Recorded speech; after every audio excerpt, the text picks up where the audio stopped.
সবসময় ডেলি আমি স্কুলে দিয়ে আসি, আবার নিয়ে আসি, সকালে স্কুলে দিয়ে আসি, গেটের দিকে আমার দিকে তাকাই যাই তো একবার হচ্ছে তাকাই যায় না। 12 বছরের ছোট্ট শিশু রাকিব 19 জুলাই বিকেলে খেলতে গিয়ে আর ফিরে আসেনি। বাবা আবুল খায়ের এভাবেই নিহত সন্তানের কথা বলতে গিয়ে বারবার কান্নায় ভেঙে পড়েন। কি আল্লাহর আদালতে কিয়ামতে দাঁড়াইতে হবে। আমার এই সন্তান, আমার অবুর সন্তান কী অপরাধ করছে, আমার সন্তানের অন্যায় কোথায়? ফলাফাইন তো দেখতে যায়, কিন্তু গুলি করার তো অধিকার নেই।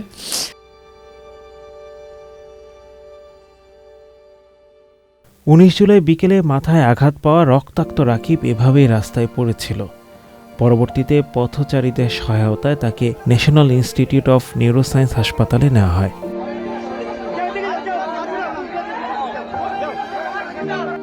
মৃত্যুর কারণ উল্লেখ করা হয় হেড ইনজুরি, ব্রেকেটে গ্রেনেড ব্লাস্ট। রাজধানীর মোহাম্মদপুরের ছোট্ট একটি রুমে 2 ছেলেকে নিয়ে ভাড়া থাকতেন বাবা আবুল খায়ের। ক্লাস 7-এ পড়া 12 বছরের শিশু রাকিবকে প্রতিদিন স্কুলে নিয়ে যেতেন। মৃত্যুর কিছুদিন আগে বাবার কাছে আবদার ছিল একটি ফুটবল কিনে দেওয়ার। সেই ফুটবল আর কেনা হয়নি, তবে কাঁধে নিতে হয়েছে 12 বছরের সন্তানের লাশ। ওরে বলছে বল এই মুহূর্তে দেবো না, অন টাকা পাবো কই, তোদের তো বল কিনে দেবো, টাকা তো এখন নাই, বল দিব। ও আবার বল খেলতো, ও আবার ওই খেলার খুব আগ্রহ, ওর ইচ্ছা ছিল একদম সবচেয়ে বিশ্বের মধ্যে ফুটবল খেলার আমার সেরা, এটা আমার সবাই বলতো আমি বিশ্বের মধ্যে সেরা বলার হবো। তো আমি বল খেলি কী হবি, খেলার হবি, ভালো লেখাপড়া করলে চেয়ারে বসে এসির তলে বসে ভাষা কামাবি, বেতন চাকরি করবি, বেতন পাবি, সেটা আরাম না? তাহলে আমার কাছে থাকে কুমির তৈরি দেখি আমার ছেলে, এখন তো নাই।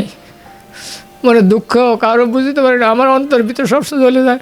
আমি চলি ফিরি হাঁটি, মানুষের কথা বলি, কিন্তু কে শুনতে, কিন্তু মানুষ আমার ভিতরে খবর তো জানে না, আমার ভিতরে সব ফুড়ে যাইতেছে।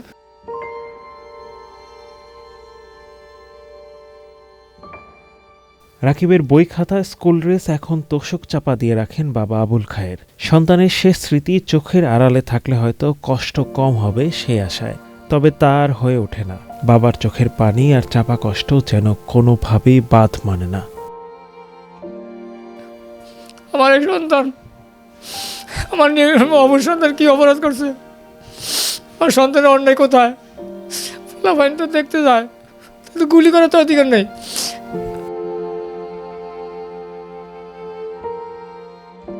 আমাদের টাকা দিয়ে অস্ত্র কিনে আমাদেরকে গুলি করে মারে, আমরা কি এই দেশের মানুষ ছিলাম না? আমরা কি মানুষ না?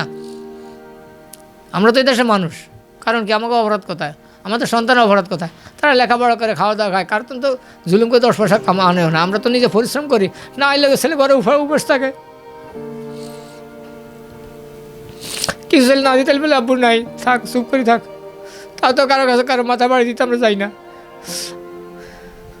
আজকে আমাদের কোল থেকে কোলের সন্তান চলে গেছে, চলে তো জানাই, ওরা ইচ্ছা করে আমাদের সন্তানকে সরাই দিছে, আমাদের অপরাধ কোথায়?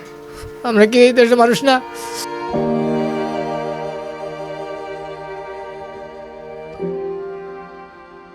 রাকিবের মামা আবুল কালাম এখনও উত্তর খুঁজে পাননি, কেন এই নির্মম হত্যাকাণ্ড, কেন অকালে প্রাণ হারাতে হলো শিশু রাকিবকে।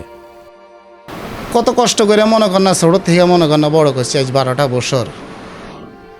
সে বলতে পারে এখনও আমার বোনের, আমি যখন ফোন দিয়ে কথা বলি, প্রথম ঠেলে আমার বোনে আমারে বলে যে ভাই দেখ, আমার ছেলে তো আমার এই পর্যন্ত ফোন দিয়ে অনেকবার খবর নিত, আম্মু তুমি খাইছো নি। আমার ভাগিন আবার কবুতর ফালে, ফোন দিয়ে বলতো আম্মু কবুতরে আদা দিছো নি, কবুতরে বাচ্চা হুসছে নি। ওর আম্মুর মোবাইলে মনে করেন না যদি টাকা না থাকতো, ওর আব্বু মনে করেন ওরে নাস্তা খাবার টাকা দিত। ওই দেখেন কত জ্ঞানী, কত বেরেন্ডি, ওইখান থেকে কিছু কিছু টাকা রাখি ওর আম্মুর মোবাইলে মনে করেন রিচার্জ করে দিত। আজ তো মনে করেন আমার ভাগিনা দুনিয়াতে নাই, আজ কেউ তো বলে না আম্মু টাকা লাগবে কিনা, আম্মু তোমার মোবাইলে টাকা আছে কিনা। আজ আমার বোনের বুক খালি করছে।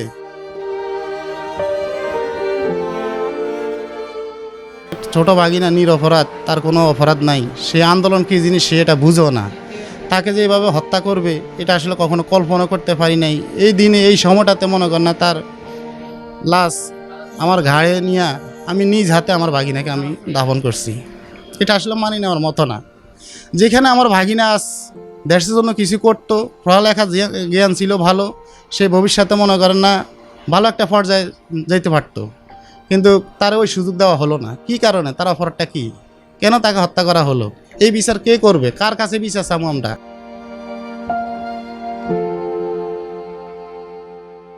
বাবা আবুল খায়ের এখনও পথ চেয়ে থাকেন, এই বুঝি তার আদরের সন্তান ফিরে আসবে, এই বুঝি রাকিব আবার বল কেনার বায়না ধরবে, আবার হয়তো সকাল সকাল রাকিবকে নিয়ে স্কুলে যাবেন। কিন্তু বাস্তবতা অনেক কঠিন।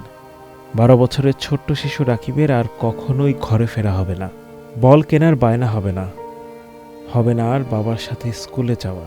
কারণ ঘাতকের নৃশংসতায় আজ রাকিবরা দূরে, বহু দূরে। Adnan Dilwar, channel I.